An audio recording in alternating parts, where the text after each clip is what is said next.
Halo pemirsa GPR TV, dari Sabang sampai Merauke, dari Miangas hingga Pulau Rote. Bertemu kembali bersama saya Mona Azharindisak dalam kanal siaran Berita Pemerintah.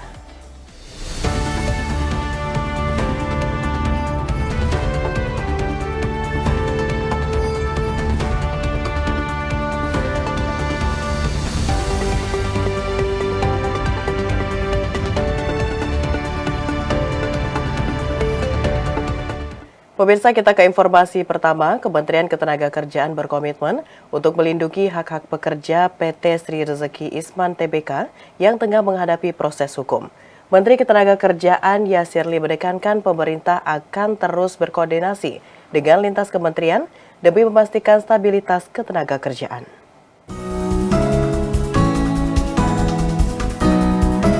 Menteri Ketenagakerjaan Yasirli menyatakan pemerintah berkomitmen untuk melindungi hak-hak pekerja PT Sri Rezeki Isman Tbk yang tengah menghadapi proses hukum. Ia juga menekankan bahwa pemerintah akan terus berkoordinasi dengan lintas kementerian demi memastikan stabilitas ketenagakerjaan tetap terjaga.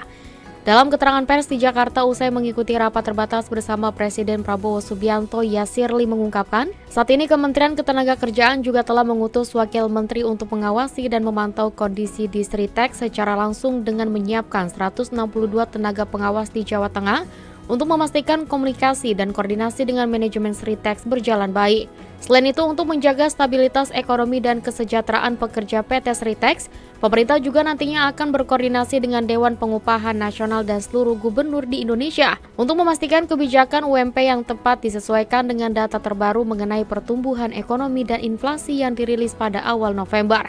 Melalui langkah ini, pemerintah berharap agar UMP 2025 dapat menjadi solusi yang seimbang antara kebutuhan hidup layak pekerja dan kemampuan industri di berbagai daerah.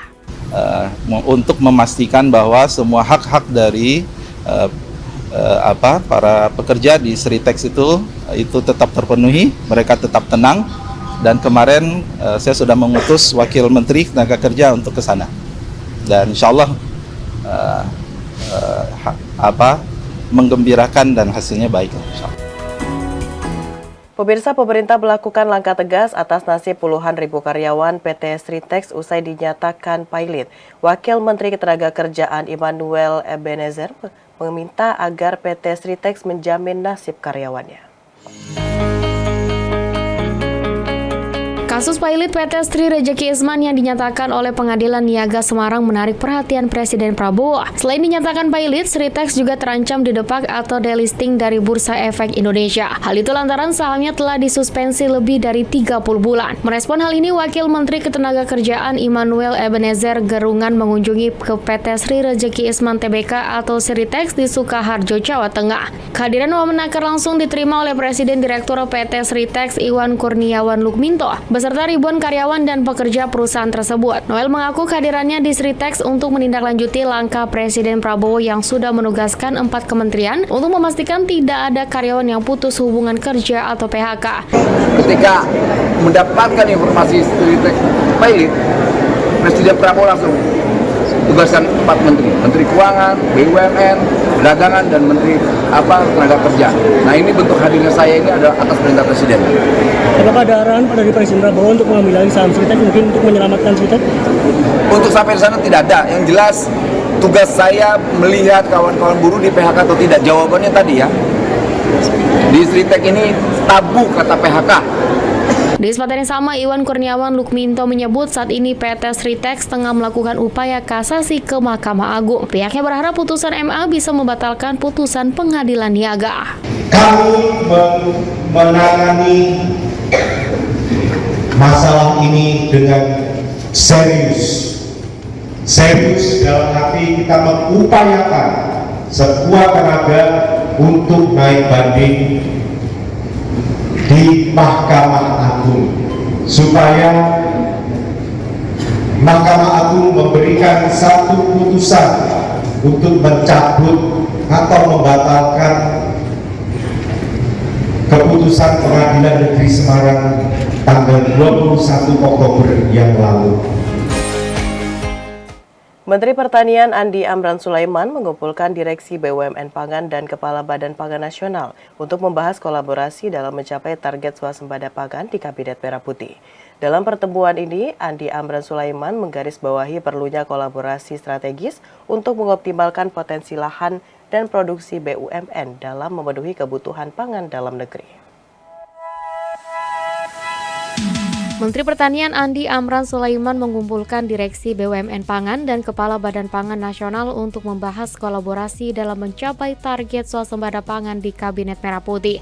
Dalam pertemuan ini, Andi Amran Sulaiman menggarisbawahi perlunya kolaborasi strategis untuk mengoptimalkan potensi lahan dan produksi BUMN dalam memenuhi kebutuhan pangan dalam negeri. Sinergi Kementan dan BUMN Pangan sangat penting guna memperkuat ketahanan pangan nasional.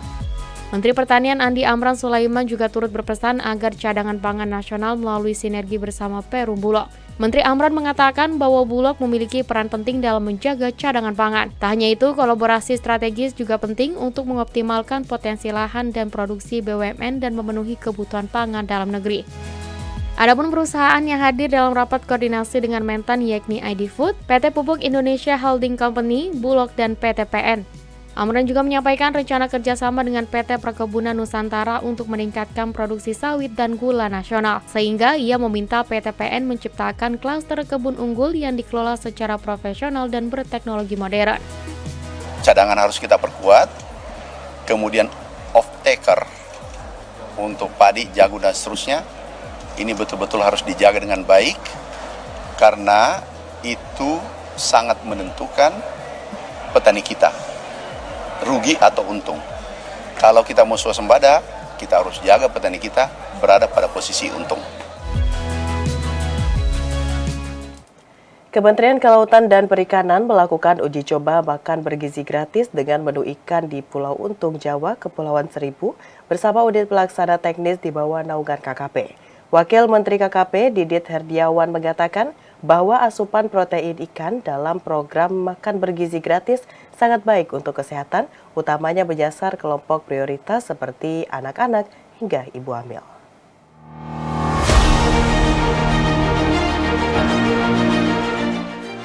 Kementerian Kelautan dan Perikanan melakukan sosialisasi program makan bergizi gratis menu ikan untuk masyarakat di Pulau Untung, Jawa, Kepulauan Seribu dalam rangka ulang tahun ke-25 KKP Selasa 29 Oktober 2024. Wakil Menteri KKP Didit Herdiawan, makan bergizi gratis merupakan program unggulan dari Presiden Prabowo.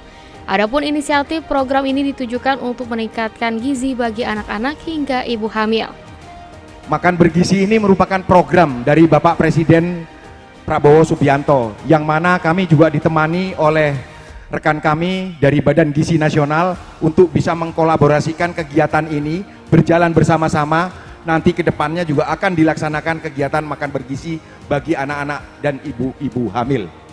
Didit menambahkan bahwa tidak hanya di Pulau Untung, Jawa, kegiatan MBG ini juga disimulasikan serentak di UPT KKP seluruh Indonesia dengan lebih dari 32.000 peserta. Didit menyebut simulasi itu juga sebagai kegiatan Gemar Ikan yang menyasar kelompok prioritas seperti anak sekolah, ibu hamil, dan ibu menyusui, khususnya di kalangan masyarakat pesisir. Dan saya haturkan ucapan terima kasih kepada seluruh masyarakat Kepulauan Untung, Jawa, dan sekitarnya. Semoga ke depan program-program ataupun pelaksanaan kegiatan ini dapat berlanjut dan terlaksana dengan baik bagi kepentingan rakyat, bangsa, dan negara. Terakhir, kami juga menginginkan adanya peningkatan gizi dari anak-anak untuk bisa melaksanakan kegiatan makan ikan. Nah, ini ada protein di sini yang dapat diserap bagi anak-anak dalam masa pertumbuhan.